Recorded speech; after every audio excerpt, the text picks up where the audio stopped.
ناصر اسلم خانه زه کوم شیر صاحب ما ته تاغه غریب نواز نه لګي چا د پاره چې ما خپل ژوند په داو باندې لګولې اسلم خانه شیر صاحب خپل مخ نه دا نقاب لري کا او وایي چې ته څوک ذات مه کوه اسلم خانه انکار مه کوه شیر صاحب اسنه چې زما لاس په تا باندې اوچت شي خبردار چې رب په نوې اسلم خانه دا کوتک مال را هرانه کوم زه رون نیمه دا وګوره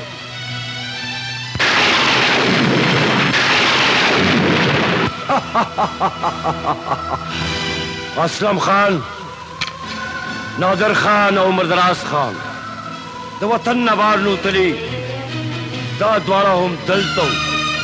او ژوندي ځکه ولاړ دي چې زما د دې دواړو سره روغ وشوه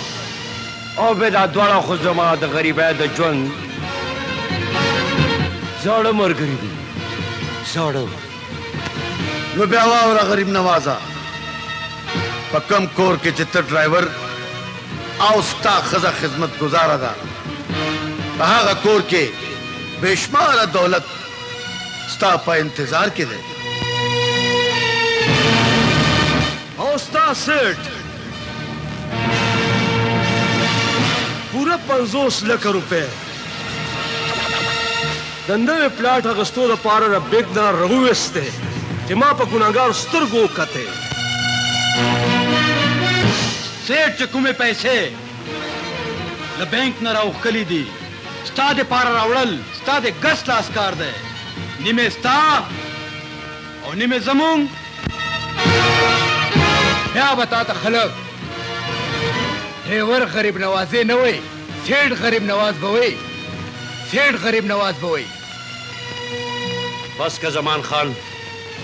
بس که ما ته ستاسو د ټولو خبرې منظوره دي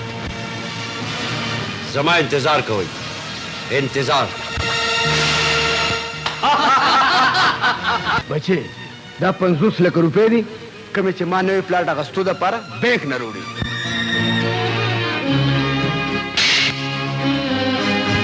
سیټ صاحب سیټ صاحب دا ټولې پیسې ما له راکړه غریب نوازه دا ته څنګه خبرې کوې یوه نشي خو نه سیټه پیسې راکړه ګنې لاړې غریب نوازه نمک حرامه ته زما ډریور یې تا ښځه زما په کور کې نوکره ده تا له په دې خبرو شرم نه درځي پیسې راکړه سیټ ودرېږه غریب نوازه چېرته منډې وې هو مزید خان پیسې مې وړې خو تاسو نه زه یو پیسه هم نشم درکولی غریب نوازه غریب نوازه که چېرې تا موږ سره دوکه وکړه او زموږ پیسه دې موږ له رانه کړه نو زه به پولیس ته اطلاع وکړم نو بیا به زه په تاسو باندې واده ماف ګواه جوړ شمه چې هغه قتلونه تاسو ټولو په ما باندې کړي دي او پاتې شو انسپکټر جان صاحب دې نه مخکې چې هغه اصل مجرم ګرفتار کړي هغه به زه جهنم ته ورسومه خبردار زمان خان که کم یو سړی مخکې راغو نو د خپل ځان به په خپله ذمهوار وي خو د تلو نه مخکې دومره یاد ساته چې دا دولت به زه ستا په قبر ولم غلی شه مسلم خان غلی شه هغه مچۍ نورې وي چې غلی شاتي دا وه زما د هغه ژوند کیسه کله چې زه یو انسان وم او خو اوس ته د یو شیطان نه کم نه بلکل کره سولانې خبره دې وکړه اسلم خانه خو زه یو شیطان یم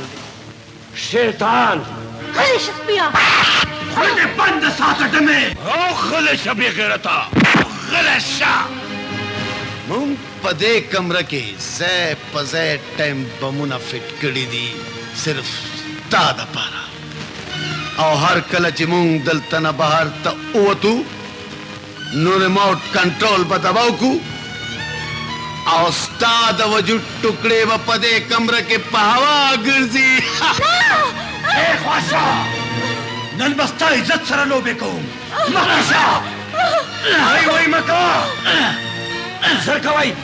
دی پرسو باندې وتړئ और तासो बाहर आ जाए। चल